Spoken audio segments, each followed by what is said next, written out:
It's all quiet here in Michie Stadium as everybody gets prepared for the second home football game of the season as the Black Knights will welcome Northwestern to West Point. And with that, we're ready to go on another episode of Black Knights Weekly. On this week's show, Rich DeMarco goes one-on-one with head women's soccer coach Stefanie Golan, and we'll have features on golfer Anthony Kim and football player Max Jenkins. But before we get to all of that, let's take a look back at the week that was in Army athletics. The Army volleyball team hosted the 4th annual West Point Challenge over the weekend. The Black Knights finished in second place after going 3-1. Head coach Alma Cavacci picked up her 100th career victory in the first match on Sunday. Freshman center Mary Vaquero and junior outside hitter Ariana Mankis were named to the all-tournament team.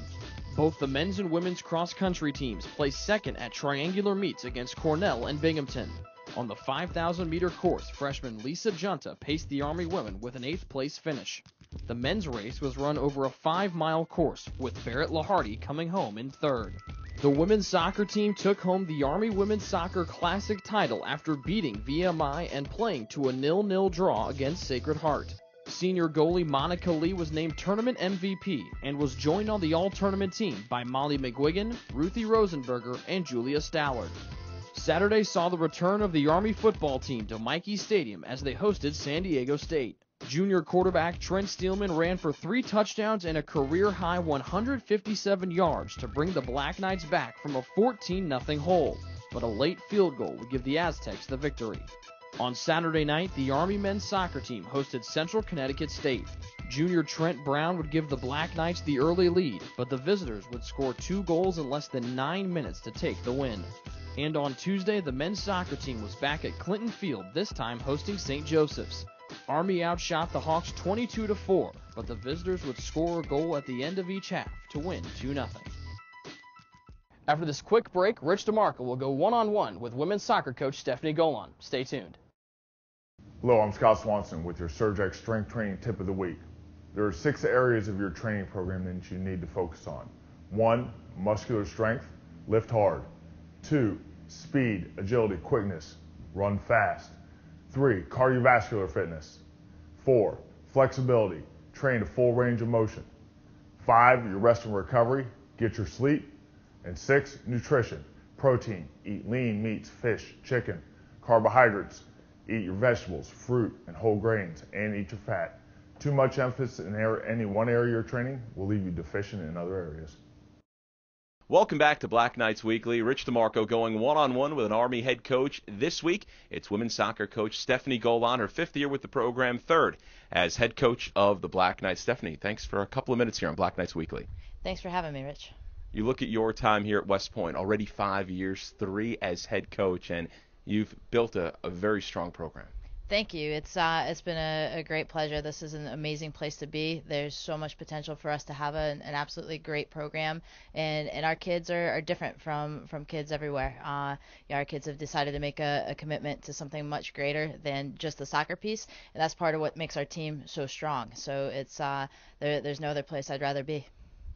You come here as associate head coach to Gene Ventriglia for 2 years, win a Patriot League championship, then take over the program. Tell me about those 2 years prior to becoming the head coach here at West Point, what you were able to learn to set you up to be successful when you took over the head job. Well, Coach V was awesome. You know, he was a great boss to work under. He had been here for many, many years. So during those 2 years, he really taught me the ins and outs of West Point. He taught me about the challenges that we were going to face when he retired. The biggest challenge that our cadets faced is the lack of rest and recovery time. And so we've been very cognizant of that over the past few years to try to figure out ways that we can incorporate into what we do some rest and recovery time. He showed me that although this place has its challenges, it's all worth it. It is all absolutely worth it, and there's a reason why he stayed here for as long as he did, and I hope to follow suit. You took over a program which had won a Patriot League championship. Was there a challenge in obviously building on that success, but also shaping the program in your image? Absolutely. Anytime the coach who's leaving goes out on top, it's going to be a challenge. And, we faced some of those, and, there were some difficult decisions that we had to make along the way. And we made those understanding that the future was what we were building towards. And, I think in a very short period of time, we've been able to create the culture that we want. We've got a great group of girls who come out to work every day, and we're pleased with where we're at. You had a stellar playing career at Duke University in the Atlantic Coast Conference, then assistant coach stops at Mercer, Evansville, and Pittsburgh. How did the playing career and that assistant coach career before West Point have an impact on you? I think you take something away from every experience that you have that helps shape you to become the coach that you want to be. And certainly, having played at the ACC, which many regard as the top soccer conference in the country, was amazing. It was a great experience. Every single game was a battle, and everybody had a target on their back within the conference. And it was a great conference in which to play. And I purposely took a graduate assistant position at a school that had a lot of challenges. At Mercer, we mowed our own field, we lined our own field. Our kids had to buy their own shoes. It certainly had its challenges, but it was part of what I needed to see. From there, I went to Evansville, which is a program that had been doing very, very well in the Missouri Valley Conference, but at the time I went there, they were at the bottom of the conference. So it was, how do you go in and help rebuild something? It's had success, so how do you get it back there when it's gone down a little bit? And that was certainly a challenge, but a fun one. And then to go to Pittsburgh, which is a good school, it's a good program, but it's struggled within the Big East. So to go to a big conference, but at the bottom of the big conference, what is that like, and how do you build from there? And each of those pieces has helped me to see all the different walks of life that student athletes all over the country go through, and I think I've been able to take something away from each of those opportunities, each of those coaches, each of those programs that have helped shape me to where I am now. Impressive, Stefanie, in your third year here at West Point. Last year, winning a Patriot League regular season championship, among the nation's leaders, leading the nation in several defensive categories. Obviously, looking to follow up from that. How do you feel about this team, where you're at right now in 2011? We're very pleased with where we're at. If we were clicking on all cylinders right now, I'd be worried about October, about hitting a downward slope. So we're not at the top of our game. We still have room to build, which is our focus for the next 2 weeks, because we have 2 weeks left of non-conference play before we hit the Patriot League. Defensively, I think we've been pretty consistent and pretty solid. We haven't given up much in the first few games here, and hope to continue with that while getting some consistency in our attack. We've scored some goals. Some games we've scored more than others, but the consistent piece right now has been we've created opportunities. We've created quality opportunities in every single game, and even our 0-0 ties. The first one we had over 30 shots in the game. The second one, we hit the crossbar twice, we hit the post. We did everything but put it in the back of the net. So now we just have to continue to build confidence that we can bury those opportunities, and we should be in good shape going into the Patriot League. Well, Stefanie, I want to thank you for a couple of minutes joining us here on Black Knights Weekly. Great catching up, and best of luck the rest of the season. Go Army. Beat everyone. That's Army women's soccer coach. You heard it right from her. Stefanie Golan joining us on Black Knights Weekly. I'm Rich DeMarco. We'll have more of the show coming up in just a moment. Army fans, there's no better place to be before a West Point football game than Black Knights Alley. Open 3 hours before kickoff, come out and avoid the traffic crunch. Black Knights Alley features fun for the whole family.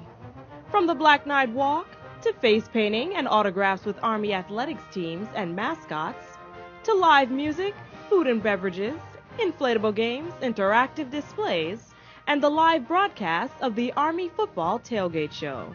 There literally is something for everyone. So make a day of it. That's Black Knights Alley, 3 hours before every Army home game along Mills Road. Army football, more than just a game. Coming off last season's Patriot League championship, the Army golf team has high hopes, and one player in particular is Anthony Kim. Here's his story. Do you want to see me do it? Pretty much threw my club in the air, and then I started running around. That's pretty much what happened. First hole in one, so I had to go a little bit nuts. Golfer Anthony Kim definitely kicked his sophomore season off in style just over a week ago with the first hole-in-one of his career and first for a Black Knight since 2004. During the off-season, Kim worked on his short game and his putting, which according to him are his two biggest weaknesses. But he says the biggest improvement he made wasn't on the links, but between the ears. Now that we had CEP, I made it part of my habit to visualize before a round, about 5 to 10 minutes, not that long. Just sit down, catch my breath, visualize the whole round, or if I don't have time, at least a few holes. And it's great. I mean, you play the golf course more in your mind, and then you're more comfortable on the course. Head coach Brian Watts says he likes the mental advantage Kim has developed. The second-year mentor believes that maturity will help Kim maximize his potential.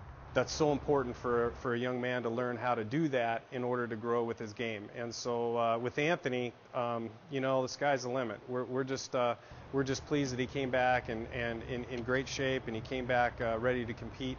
After helping Army to the NCAA regionals last season, Kim is more determined than ever. His goals for this year are all set with a return trip in mind. I had a couple blow-up rounds last year. I just want to minimize that. Because other than that, I had a lot of great rounds, but one bad round, it kills your scoring average. So my goal is just maintaining consistency, and with the greater attitude and all the stuff that CP's taught me, I'm pretty sure I can do that. Kim and the rest of his teammates are focused on getting back to the NCAA tournament later this spring. We'll be right back with more Black Knights Weekly after this. Army football tickets are on sale now. Don't miss a minute of the day-long excitement at West Point's historic Michie Stadium, the greatest place to watch college football. Come out on Saturday, October 1st. The Black Knights take on Tulane. Kickoff is at noon. It's homecoming. The first 5,000 fans will receive a bobblehead of Earl Red Blake. Call the Army ticket office at 877-TIX-ARMY or go online at GoArmySports.com. Army football. It's more than just a game at West Point. One of the missions here at West Point is to develop leaders of character. Max Jenkins fulfills that obligation both on the football field and down with the Corps. Here's Rich DeMarco. Max Jenkins truly is a leader on and off the field. The senior from Houston, Texas, actually saw his first on-field action in 2008 when, as a freshman, he was inserted as the deep back in the victory formation as Army wrapped up a victory over Louisiana Tech in a game which his older brother Ross started at quarterback for the Bulldogs. Fast forward to 2011, and Jenkins serves as Army's second-string quarterback to junior Trent Steelman, seeing action in 7 games last year and both contests this year. However, Jenkins' overall contributions during the game are perhaps more involved than other backup signal callers across the country. I'm on the headset, so I'm talking with Coach Shields up in the box the whole time, and then between every series, Coach will talk to Trent on the phone briefly, but other than that, it's kind of me and Trent going back and forth and making sure we're on the same page, what we're seeing, what we need to fix, and I'm kind of that direct line of communication for the coaches because, emotions are always high, so somebody might be upset or happy, so I try to be that mediator and keep everybody on the same page. And the input from that extra perspective isn't lost on head coach Rich Ellerson. He's part of that dialogue on the sideline. He sees the game with a unique perspective, and his voice is absolutely a part of that. We talk about what are they seeing. He can help us an awful lot with what we're seeing. Jenkins' leadership rise on the football team has mirrored his rise through the United States Corps of Cadets, where he serves as Deputy Brigade Commander, one of the Corps' top leadership positions, a spot Jenkins doesn't think he could have envisioned for himself. I was a platoon sergeant during Beast 2 summers ago, and my TAC officers saw something, and the next academic year, asked me to interview for a key summer leader as well as a higher position for second semester, and said yes to that and went through the interviews, and so here I am. That, coupled with being named one of Army's 3 team captains, is truly humbling for Jenkins. It's probably the biggest honor that I've had since I've been here to, have teammates vote for that and just be considered in all the great, former Army football captains. And, it is such an honor, but it's a humbling experience because, there's plenty of seniors and even a handful of juniors that could step in and be a team captain. And so, I'm just doing my best to make sure, the team's set up for success. Max Jenkins, a well-rounded leader on a team filled with leaders for the Black Knights. For Black Knights Weekly, I'm Rich DeMarco. Rich, thanks, and we'll have more Black Knights Weekly after this short timeout. Join the Army A Club today and support cadet athletes 12 months a year. Members of the A Club receive priority consideration for parking, seat locations, pregame hospitality, as well as Army-Navy tickets. But the benefits don't stop there.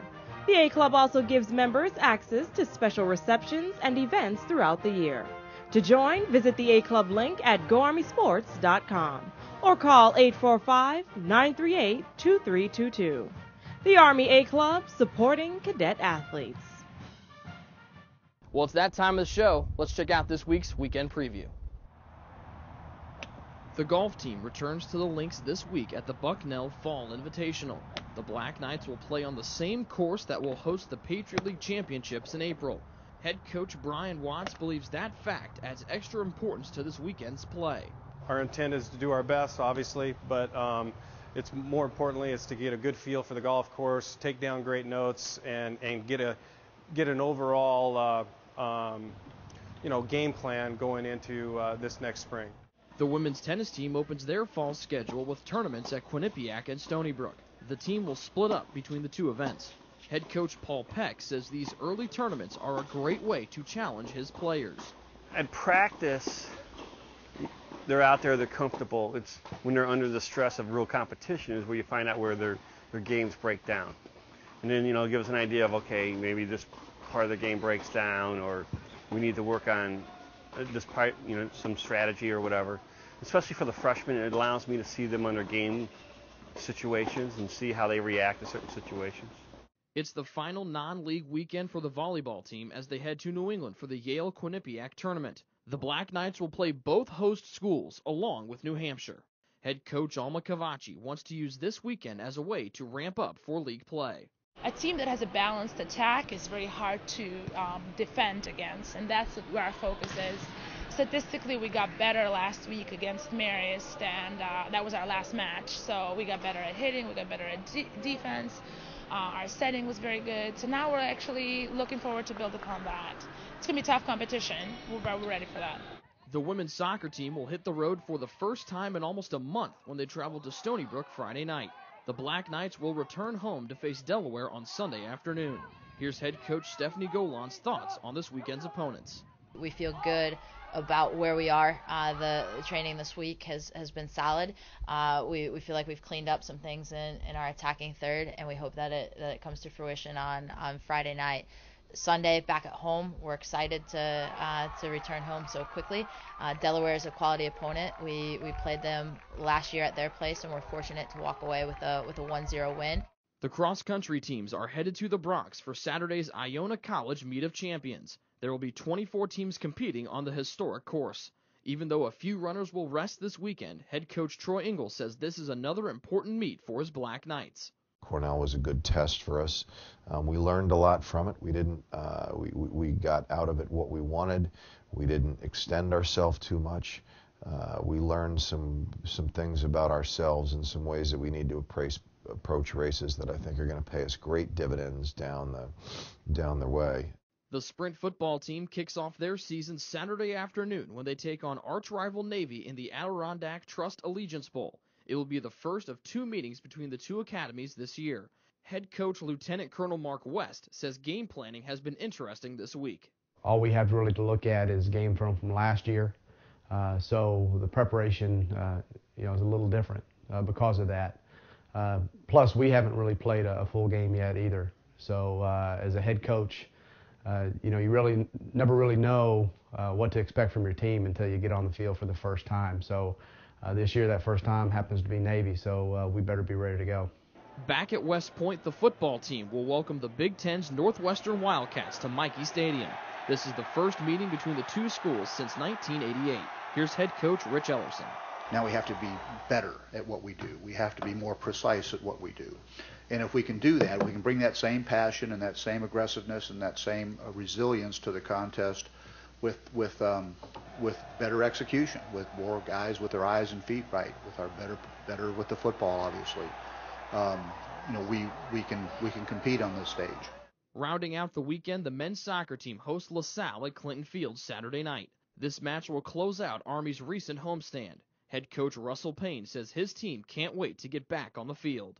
We've proven in four or five games now in a row that we can get a lot of looks and create scoring chances, and we can do well at the back when we're tuned in and focused. And this is an opportunity for us to prove that we can punch a few home. So looking forward to it. The guys are obviously a little bit disappointed in our last result, but this is what a college season is all about. You have to bounce back quickly from every obstacle and every opportunity that you have, and maximize that chance.